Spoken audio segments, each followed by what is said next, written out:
Hola, ¿cómo están? Soy el pastor Jorge Martín Ribarrantes, acá desde Lima, Perú.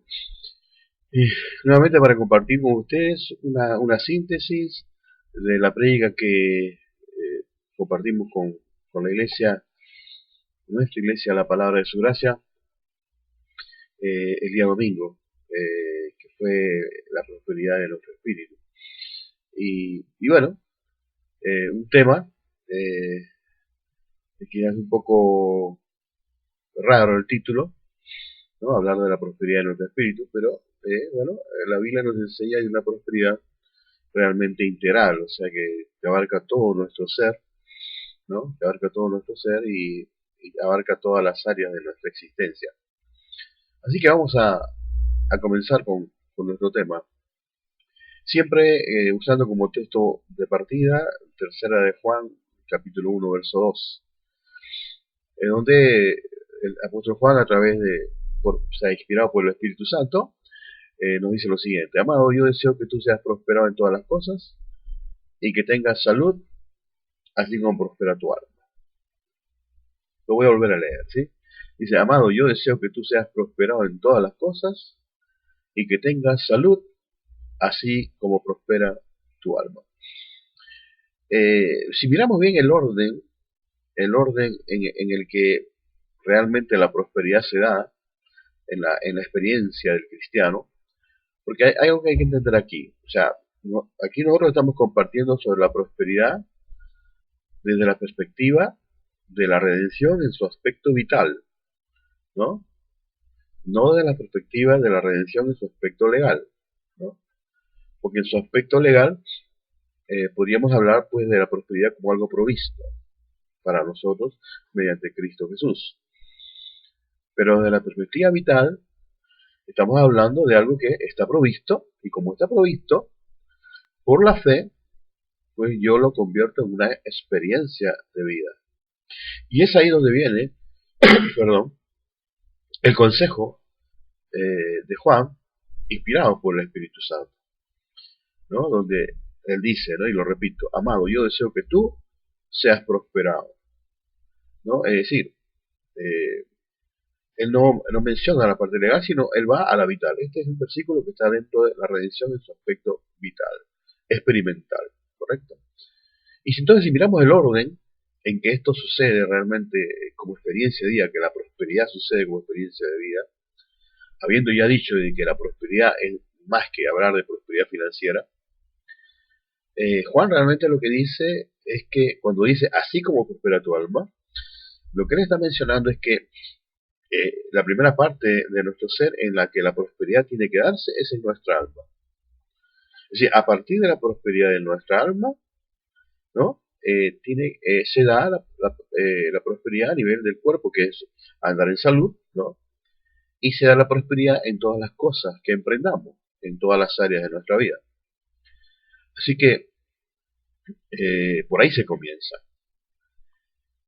Pero eh, lo primero que tenemos que entonces trabajar en nuestras vidas, en el ámbito de la prosperidad integral que Dios desea para sus hijos, es la prosperidad de nuestra alma.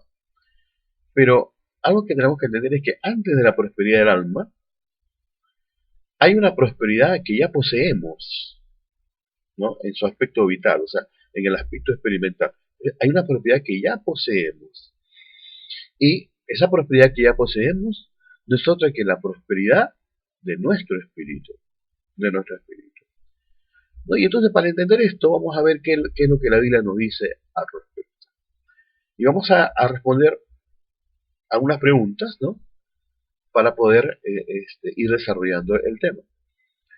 En primer lugar, ¿en qué condición se encontraba nuestro espíritu antes de que fuéramos recreados por la fe en Cristo Jesús?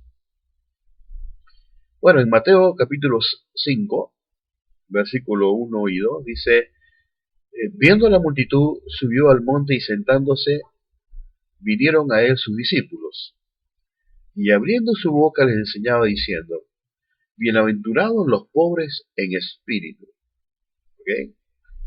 O sea, cuando habla de pobres, que Jesús había venido a dar buenas nuevas a los pobres, Yo sé que muchos hablan de que, bueno, vino a hablar de prosperidad en lo material. Pobre que se le va a hablar, material. Pero es que lo que no ven es el contexto general de lo que Jesús se refería sobre pobre. Él se refería al pobre espiritual, ¿no? Entonces, cuando él dice, bienaventurados los pobres en espíritu, porque de ellos es el reino de los cielos, ¿no? Es lógico, ¿no? Porque el pobre espíritu no es otro que todos aquellos que no tienen a Cristo en su corazón. Y que en ese momento era todo el mundo, porque Cristo todavía no había consumado la redención. Entonces, pero mirando a la actualidad, ¿no? Son todos aquellos pues que no tienen a Cristo en su corazón. Son todos aquellos que no han experimentado la salvación, ¿no? La salvación espiritual, ¿no? Entonces, cuando Jesús dice, bienaventurados los pobres en espíritu, es porque lo que Jesús, en primer lugar, trae al ser de la persona que le acepta como su Salvador, es justamente prosperidad o riqueza espiritual, ¿no?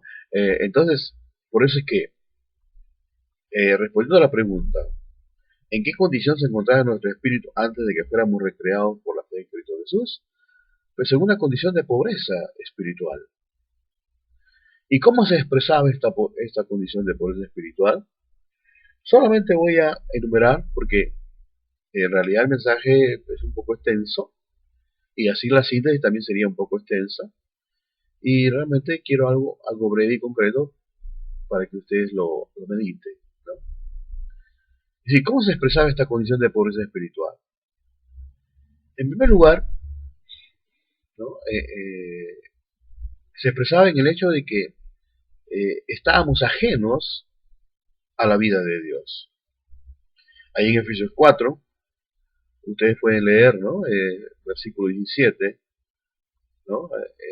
Adelante, al versículo 18, básicamente, dice el apóstol Pablo, inspirado por el Espíritu Santo, dice, esto pues digo y requiero en el Señor, que ya no andéis como los otros gentiles que andan en la vanidad de su mente, ¿no? O sea, está hablando de los creyentes de Éfeso, o sea, creyentes como nosotros, hijos de Dios, nacidos de nuevo, nuevas criaturas, pero les está diciendo que ya no anden como los otros gentiles, es decir, que ya no anden como la gente que todavía no tiene a Cristo. ¿Por qué? Porque a pesar de que eran creyentes, todavía, ¿no? En muchos aspectos de su vida seguían andando como la gente del mundo, como ocurre con los creyentes en nuestro tiempo, ¿no? Que a pesar de que realmente están en Cristo y son nuevas criaturas, todavía hay muchos aspectos en su vida en los cuales todavía siguen andando como la gente del mundo. Entonces la exhortación de Pablo es esta, ¿no? Ya no andéis como los otros gentiles que andan en la vanidad de su mente. ¿No? Y sigue hablando de los gentiles, o sea, de los que no tienen a Cristo, dice, teniendo el entendimiento entenebrecido, y dice algo importante, ajenos de la vida de Dios. Ajenos de la vida de Dios, ¿no?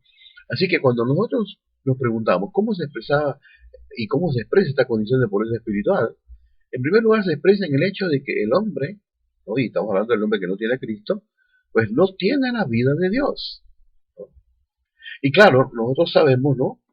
Los que estamos en Cristo, ¿no? Y tenemos la doctrina fundamental entendida, ¿verdad? Y que por supuesto hemos creído en ella, pues sabemos muy bien, ¿verdad? Que nosotros, pues el hecho de no tener la vida de Dios implica que estamos entonces muertos espiritualmente, ¿no? Y sabemos que la muerte espiritual no es otra cosa que estar separado en nuestra, de la relación espiritual con Dios, o sea, estar separado en su relación espiritual con Dios, ¿no? No es, la muerte no es no existir, ¿no? La muerte simplemente es separación. En este caso, en relación a Dios, es separación espiritual de Dios, ¿no? Entonces, y esa es una condición de pobreza espiritual, ¿no? Es una condición de pobreza espiritual, ¿por qué? Porque lógicamente, pues ya no se tenía la vida de Dios, lo cual originalmente el primer hombre, Adán, sí la tuvo, ¿no? Por lo cual, pues Adán es llamado en los evangelios, pues, hijo de Dios, ¿no? Y claro, él no podía haber sido llamado hijo de Dios si no tenía la vida de Dios, ¿verdad? Es más, cuando Dios lo creó, pues él dijo, ¿no? Hagamos al hombre a nuestra imagen y semejanza, ¿no? Y sabemos que esa imagen y semejanza se refiere a la parte espiritual porque Dios es espíritu, ¿no? Entonces, el hombre originalmente poseía la vida de Dios y tenía una relación espiritual con Dios, pues, íntima, ¿no? Tal y como nosotros la tenemos hoy. Pero la perdió a causa del pecado. Y es ahí cuando entonces entra la pobreza espiritual a la vida del hombre, cuando el hombre pierde, pues, la vida de Dios, la vida de Dios. Esta es una primera expresión de la pobreza espiritual. Una segunda expresión la encontramos explicada de una manera figurativa e ilustrada a través del apóstol Pablo, ¿no? En Romanos 7, 14 al 25, cuando él, pues, haciendo, repito, de una manera, hablando de una manera figurativa del hombre religioso, es decir, del hombre judío, ¿no? Seguidor de los mandamientos, ¿no? Y que por los mandamientos pretendía justificarse y salvarse. Error, pues, no, porque nadie se puede salvar por los 10 mandamientos, porque los mandamientos no fueron dados para que nos salváramos, sino simplemente fueron dados al hombre para que el hombre supiera que era pecador y que necesitaba un salvador. Para eso fueron dados los mandamientos, ¿no? Pero el hombre religioso ha creído de la antigüedad, como que también hoy en día, a través de la religión, ¿no? Creen que a través de los mandamientos el hombre puede salvarse, ¿no? Entonces ahí tenemos a este hombre religioso, pero que en realidad es pecador, en realidad no tiene la vida de Dios. Y aquí tenemos otra característica más, que Pablo entonces menciona, repito, hablando en forma personal, pero esto es de una manera figurativa nada más, porque en realidad no está hablando de su realidad, ¿no? Porque si no estaría negando todo lo que él enseña sobre la nueva criatura, ¿verdad? Entonces miren lo que dice. Entonces la segunda cosa es que la pobreza espiritual se expresa en esclavitud al pecado, y vamos a verlo como Pablo lo expresa aquí, ¿no? Dice, porque sabemos que la ley es espiritual, mas yo soy carnal, vendido al pecado. Porque lo que hago no lo entiendo. Pues no hago lo que quiero, sino lo que aborrezco, eso hago. Y si lo que no quiero, esto hago, apruebo que la ley es buena, de manera que ya no soy yo quien hace aquello, sino el pecado que mora en mí. Y dice, y yo sé que en mí, esto es en mi carne, no mora el bien, porque el querer el bien está en mí, pero no el hacerlo. O sea, es decir, esa es la del pecador. El pecador puede querer hacer el bien, pero no tiene el poder para hacerlo. ¿Por qué? Porque es esclavo del pecado. Dice, porque no hago el bien que quiero, dice Pablo, sino el mal que no quiero, eso hago. Y si hago lo que no quiero, ya no lo hago yo, sino el pecado que mora en mí. El pecado que mora en mí. O sea, noten que acá se nota claramente que Pablo está hablando de manera figurativa nada más, porque sabemos muy bien que los que somos recreados en Cristo Jesús, pues el pecado ya no mora en nosotros, ha sido erradicado de nosotros, por eso somos nuevas criaturas, ¿verdad? O sea, la naturaleza del pecado ha sido echado fuera de nosotros, pero aquí Pablo dice, sino el pecado que mora en mí. Él está hablando de manera figurativa, está hablando, repito, del hombre religioso, ¿no? Entonces dice, así que queriendo yo hacer el bien, hay esta ley, que el mal está en mí. Porque según el hombre interior me deleito en la ley de Dios, pero veo otra ley en mis miembros que se revela contra la ley de mi mente y que me lleva cautivo a la ley del pecado que está en mis miembros. Miserable de mí, ¿quién me librará de este cuerpo de muerte? ¿No? Y entonces, claro, él da gracias a Dios. Pablo hace una paréntesis y dice, gracias doy a Dios por Jesucristo, Señor nuestro. ¿No? ¿No? Y, perdóname, por favor, disculpe que no, el teléfono no lo pone.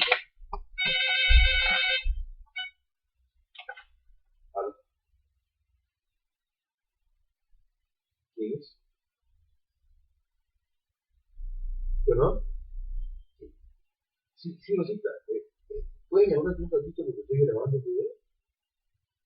Ya, disculpa. Ya, llámame entre... Ahí, ya, ok. Ya, chao.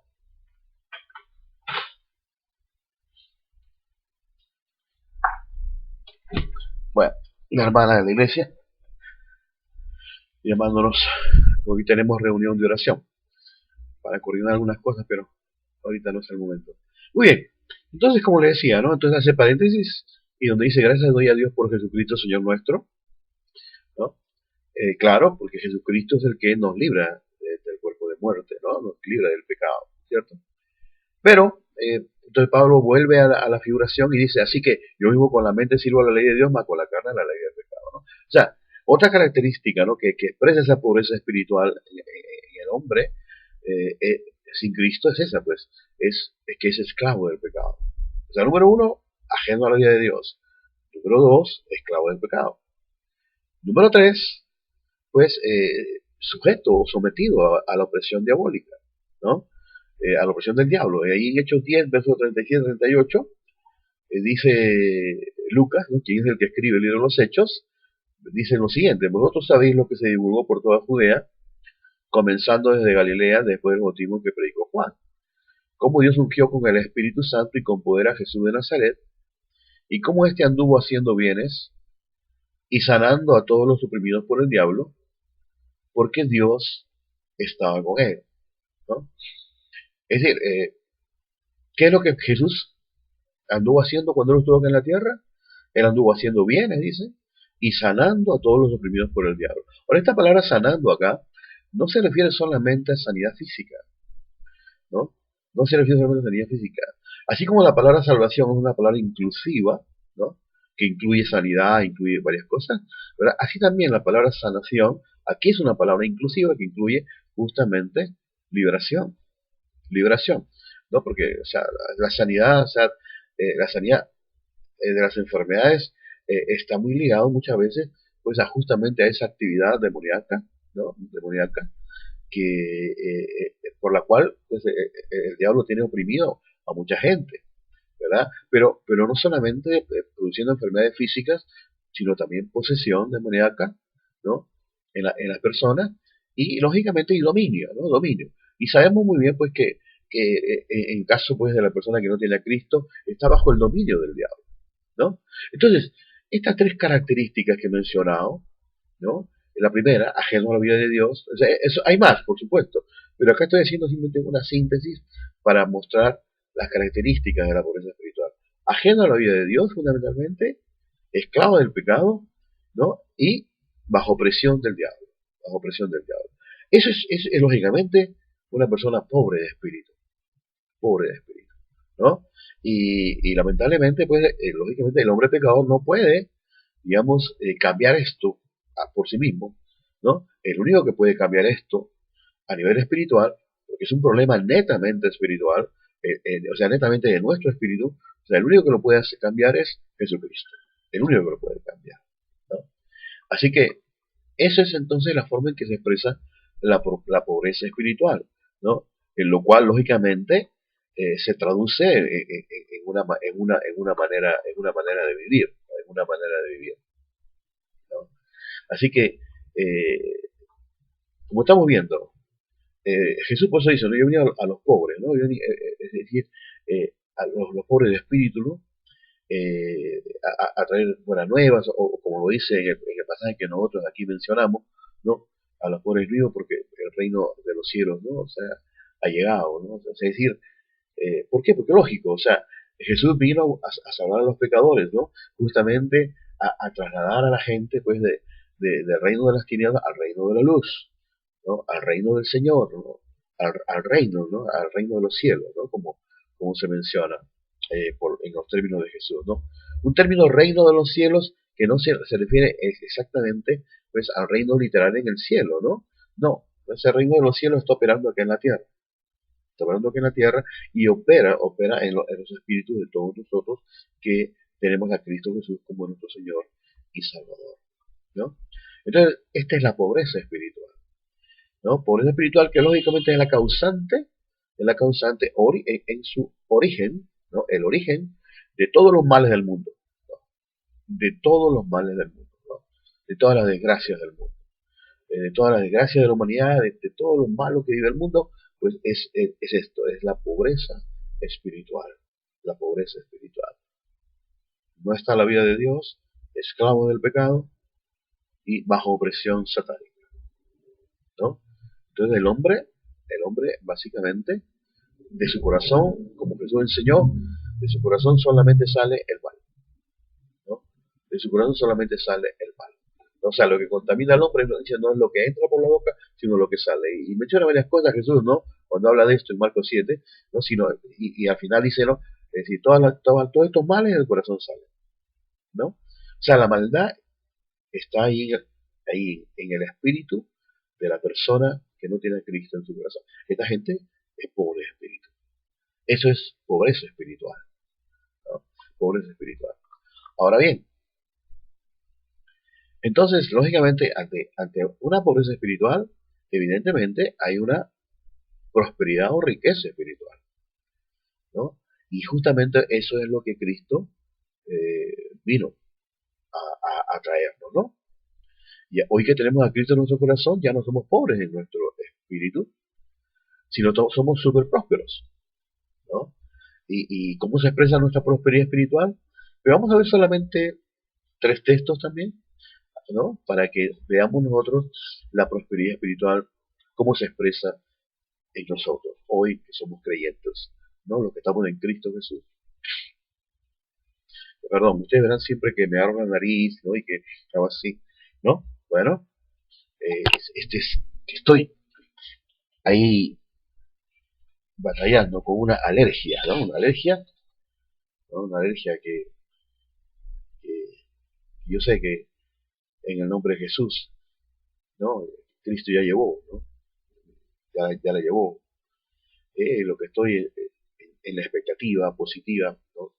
De conforme le enseña la palabra, pues estoy simplemente esperando la manifestación de mi sanidad, ¿no? Pero por eso siempre me agarro la nariz, estoy así, para poder ayudarme, para poder respirar mejor. Pero bueno, vamos adelante. Entonces, la prosperidad espiritual. ¿Qué lo caracteriza?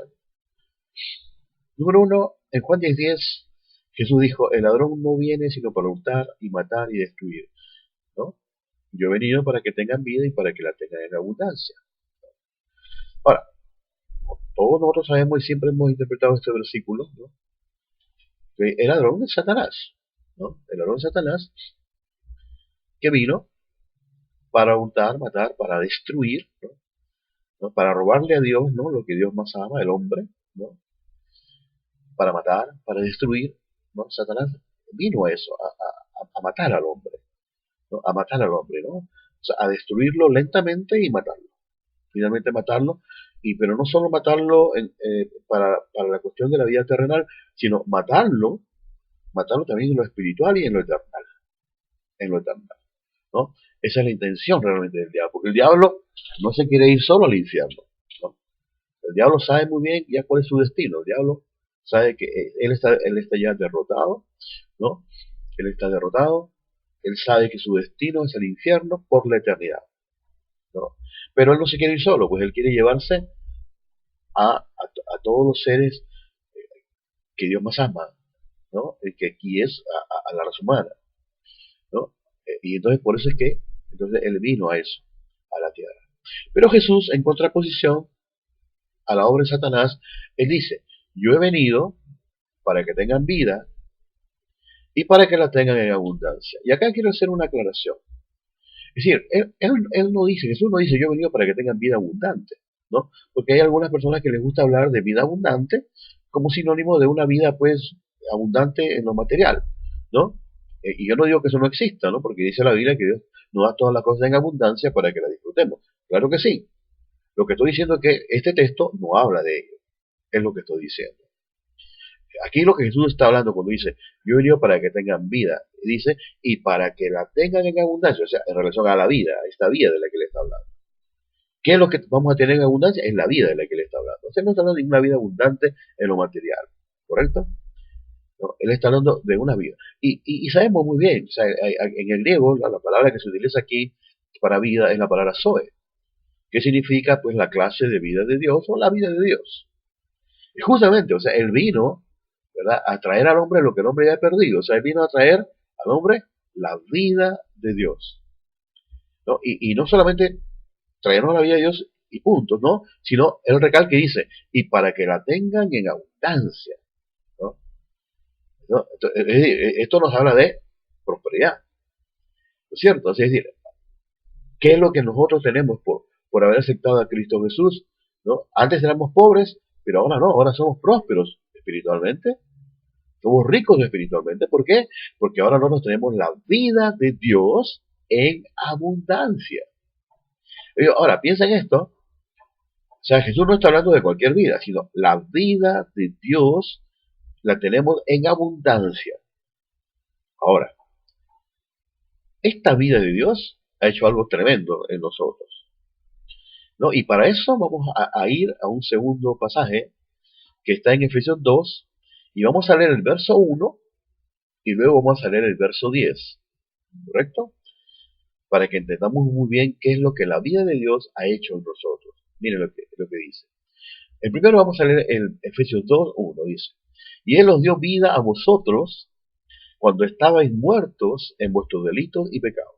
Es decir, cuando nosotros creímos en Cristo Jesús, Jesús nos dio vida. ¿Qué vida? ¿De qué vida hablaba Jesús? De la vida de Dios, ¿no? Entonces, Él nos dio vida, cuando estábamos muertos de nuestros delitos y pecados. O sea, es decir, o sea, el hombre no necesita hacerse bueno, no necesita hacerse justo, no necesita hacerse santo para recibir la vida de Dios. No, porque no es por obra. O sea, el hombre, por ninguna obra que haga, por ninguna obra, o por ningún mérito, por ningún esfuerzo que el hombre haga, de cualquier carácter religioso, intelectual, lo que quiera, el hombre no puede ganarse en ninguna manera esto. Esto es tan solamente, es un regalo que Cristo nos trae, gratuito, por gracia, y que nosotros recibimos por medio de la fe, es decir, cuando depositamos nuestra fe en Cristo Jesús. Es decir, creemos en Cristo Jesús y Él nos imparte vida. Lógicamente nuestros pecados son perdonados, ¿no? Somos reconciliados con Dios, somos puestos en paz con Dios, ¿no? Pero, quizá lo más importante, recibimos vida. Ahora, ¿y esa vida qué produce? Dice, y Él os dio vida a vosotros cuando estaban muertos en vuestros delitos y pecados. Y ahora, siguiendo el contexto, ¿no? Él va a seguir hablando de la salvación y todo lo demás, que estamos sentados con Él en lugares celestiales, pero él va a resumir todo esto en el versículo 10, diciendo, porque somos hechura suya. Ajá, o sea, esta vida vino a nosotros, ¿no? Para producir algo más, para producir una obra, sí, para producir un acto creativo. Porque dice, porque somos hechura suya, creados en Cristo Jesús. ¿Ok? Porque somos hechura suya, creados en Cristo Jesús. Quiere decir que cuando el Señor impartió vida a nuestro corazón, ¿verdad? Cuando estábamos muertos, pues el viejo espíritu, pues muerto, fue erradicado, como nos enseña la Biblia, ¿no? Fue porque nosotros hemos sido circuncidados espiritualmente, fue erradicado, ¿verdad? El viejo espíritu de nosotros, ¿verdad? Y el nuevo espíritu que Dios, o sea, produjo, ¿verdad? Fue el resultado de esa vida que Él impartió. Esa vida que Él impartió a nosotros, esa vida de Dios que Él impartió a nosotros, produjo un nuevo ser espiritual, un nuevo espíritu, una nueva creación. Por eso dice que, porque somos de hechura suya, o sea, Dios nos recreó en ese momento, ¿no? Fuimos creados en Cristo Jesús. Y esto es tremendo. Es decir, lo voy a explicarlo de esta forma. La vida viene a ser como una semilla. La vida de Dios fue como una semilla que fue plantada en nuestro terreno espiritual. ¿Y qué produjo? Produjo que el viejo espíritu fuera erradicado y se produjera un nuevo ser. Un nuevo ser. Es decir, ustedes saben que, por ejemplo, cuando una semilla, ¿no? Una semilla de cualquier planta, cualquier fruto, una semilla se la planta en la tierra para que produzca un fruto, un resultado. Sabemos muy bien que muy diferente es la semilla que contiene, ¿no? La vida, ¿no? La vida ahí la contiene potencialmente, ¿no? Para el fruto, lo que el fruto va a llegar a ser, ¿no? Pero sabemos muy bien que la semilla es muy diferente al fruto. Porque inclusive ocurre algo con la semilla cuando es plantada. Esta muere. ¿Pero en qué sentido muere? Muere en el sentido que, o sea, ocurre una especie de degeneración que hace que la semilla explote y de ahí brotan unas raíces que se enraizan en la tierra. Enraizan en la tierra. O sea, se enraizan en la tierra y de la tierra surgen los nutrientes. que a través de las raíces van produciendo, ¿verdad?, un nuevo ser, que llegado el momento va a brotar como una pequeña plantita, una pequeña planta, y que luego va a crecer tallo, y luego va a llegar a ser una rama, y luego va a salir flor, y de la flor va a salir un fruto, un nuevo ser, ¿correcto? Bueno, igualmente, cuando la vida de Dios fue implantada en nuestro corazón, pues, ¿qué pasó? Lo que Dios produjo a través de esa vida fue un nuevo ser.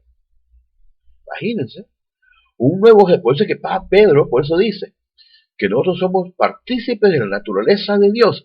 ¿Por qué? Porque nuestro espíritu, el espíritu que tenemos nosotros, lo que somos hoy, nosotros, este espíritu recreado, o sea, este espíritu recreado no es otra cosa que el producto de la vida de Dios y que por lo tanto posee la naturaleza divina.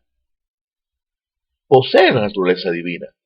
Ahora díganme ustedes si esto no es ser ricos espiritualmente. Si esto no es prosperidad, lógico. ¿Por qué? Porque yo era esclavo del pecado, ya no lo soy más. Yo estaba bajo el dominio del diablo, ya no lo soy más. ¿Por qué? Porque el espíritu, la naturaleza del pecado en la cual yo tenía antes, ha sido erradicado de mí. Entonces ya no soy esclavo del pecado, ya no estoy bajo el dominio del diablo, ahora soy libre, soy un nuevo ser espiritual, ¿verdad? Y no solo eso, sino que soy un nuevo ser espiritual, ¿verdad?, que participa en la naturaleza de Dios y que por lo tanto tiene ahora la capacidad y la habilidad, está dotado espiritualmente. ¿Para qué? Para algo que Dios diseñó. Y dice acá, porque somos hechura suya, creados en Cristo Jesús, para buenas obras, las cuales Dios preparó de antemano para que anduviésemos en ellas.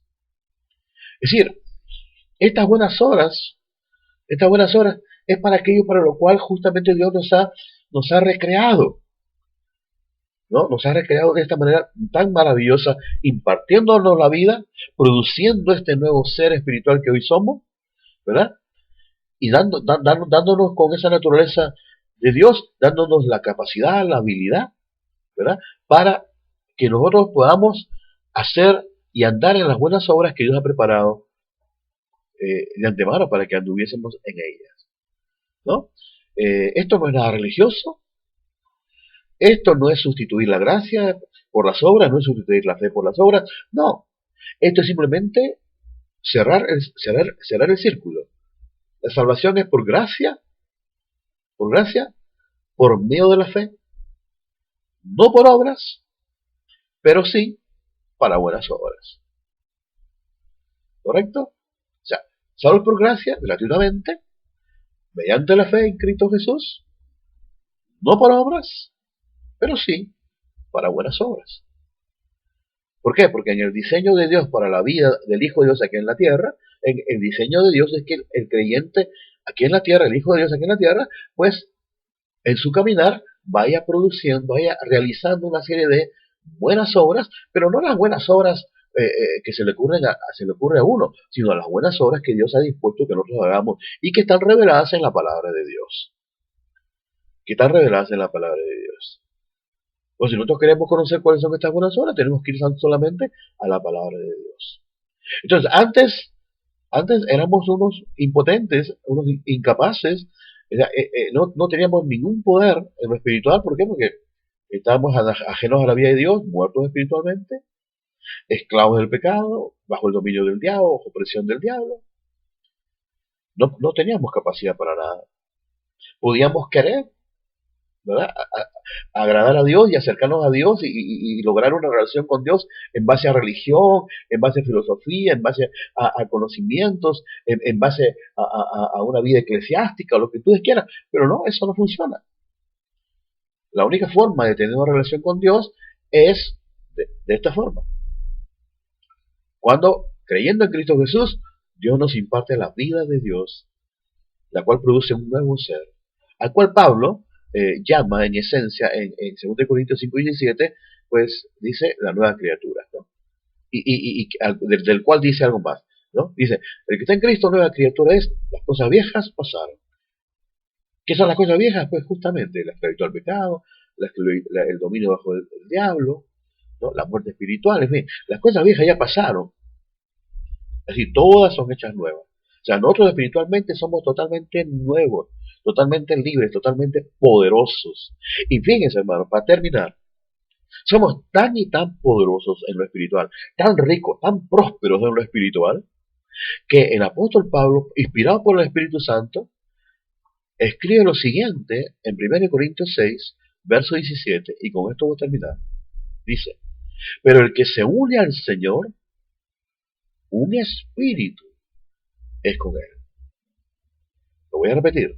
Pero el que se une al Señor, un espíritu es con él. Ahora imagínate. O sea, es decir, somos súper prósperos espiritualmente, pero no solamente súper prósperos, somos súper poderosos espiritualmente. Sí, en el espíritu nosotros somos gente ganadora, gente triunfadora, gente fructífera, gente eficaz. ¿Por qué? Porque el que se une al Señor, un espíritu es con él. Es decir, no es meramente que el Señor mora en mi espíritu. No, no solamente es eso, que el Señor mora en mi espíritu. No, sino que yo y el Señor en el espíritu somos uno. ¿Entienden la diferencia? O sea, sí, Dios mora dentro de mí porque yo soy su templo a nivel del cuerpo, a nivel del alma, pero a nivel del espíritu no podemos hablar así, porque a nivel del espíritu el Señor no solo mora en mi espíritu, sino yo y Él somos uno en el espíritu. ¿Ok? Somos uno en el espíritu. Es decir, somos súper prósperos espiritualmente.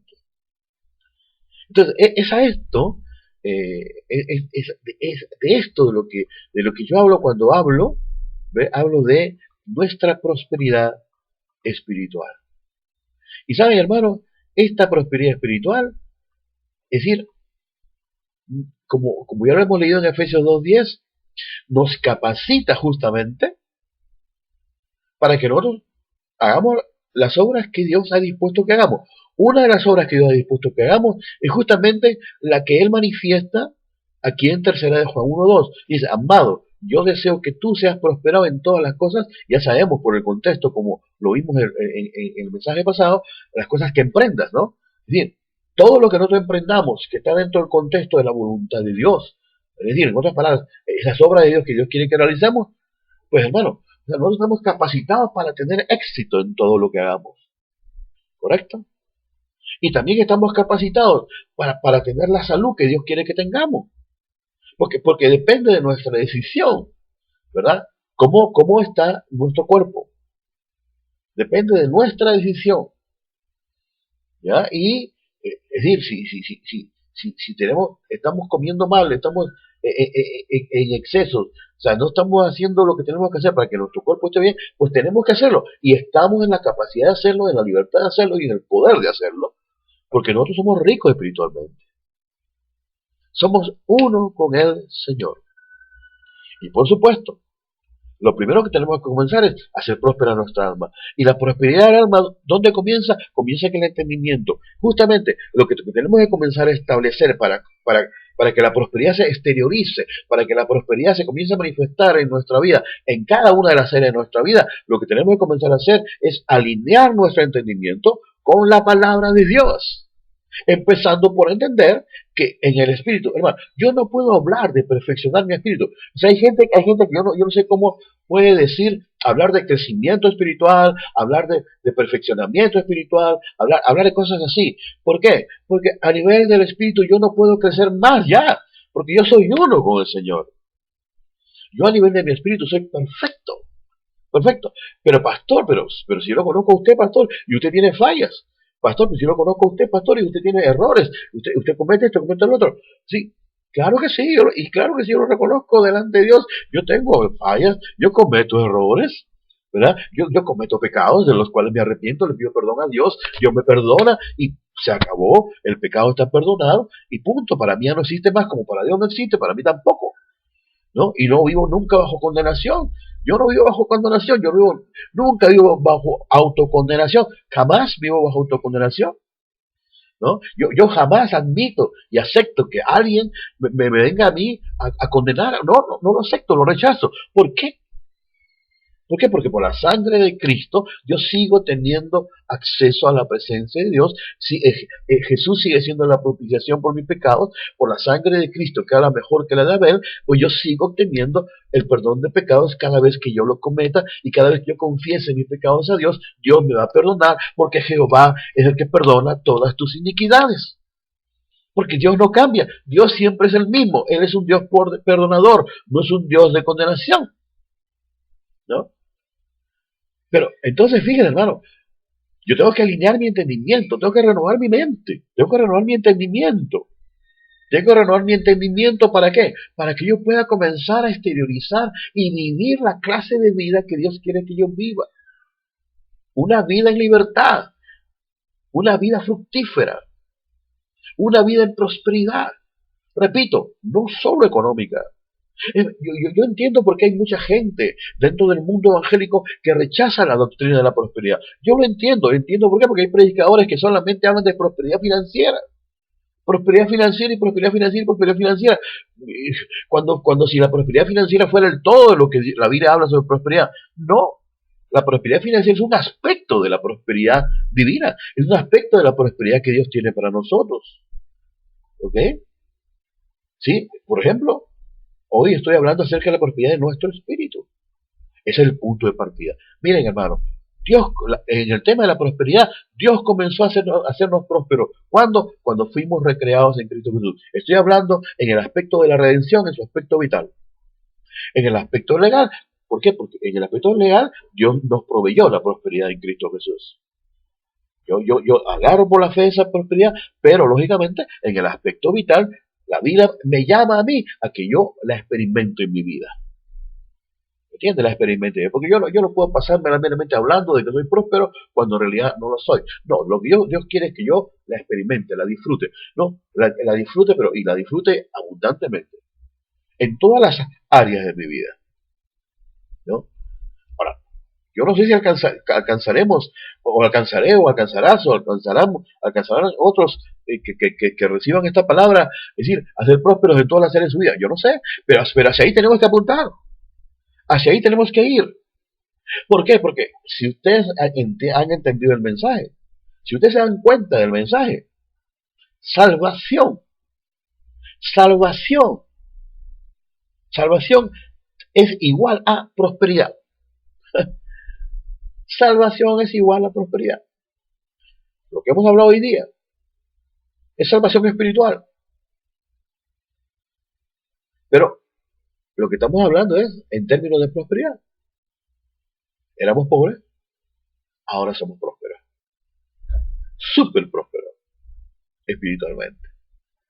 Así que yo les animo, hermanos y amigos que me están escuchando a través de este video, a que vayamos hacia adelante, a la exteriorización, a la expresión, en el exterior de nuestra existencia. Eso es donde la gente ve, donde la gente nos ve. Pues vayamos a manifestar esa prosperidad que ya tenemos en Cristo, que ya tenemos en nuestro espíritu, ¿verdad? Pero que debemos manifestar externamente en nuestro andar sobre la tierra y darle la gloria así a Dios. Darle la gloria a Dios, porque la gente va a glorificar a Dios por lo que va a ver en nosotros. Nosotros estamos en esta tierra para ser grandes. Estamos en esta tierra para ser grandes. Estamos en esta tierra para ser grandes. En todo el sentido de la palabra. No para nuestra gloria, para la gloria de Dios. Bendecidos, hermanos. Nos estaremos viendo en un próximo video. Yo acostumbro, al comenzar el año, siempre predico en mi iglesia sobre prosperidad. El primer mes, los primeros meses del año, yo predico solamente prosperidad a mi iglesia. Así que estos videos que voy a estar poniendo, estas síntesis que aparecen allí, vamos a estar tocando solo sobre prosperidad. Y aprovechenlo. Agarren esta prosperidad y hermano, trabájenlo. Trabajenlo, vayan a la palabra, añádanla, medítenlo, conviértanlo en su propio material, en su propio estudio, conviértanlo en su propio mensaje e impártanlo a los iglesias y va a ver poder, va a haber poder tremendo, cómo va a impactar a su gente, cómo va a levantar a su gente. Y lógicamente, cómo usted va a ser levantado también. Que Dios le bendiga ricamente, que Dios le bendiga en manifestación ricamente. Será hasta la próxima.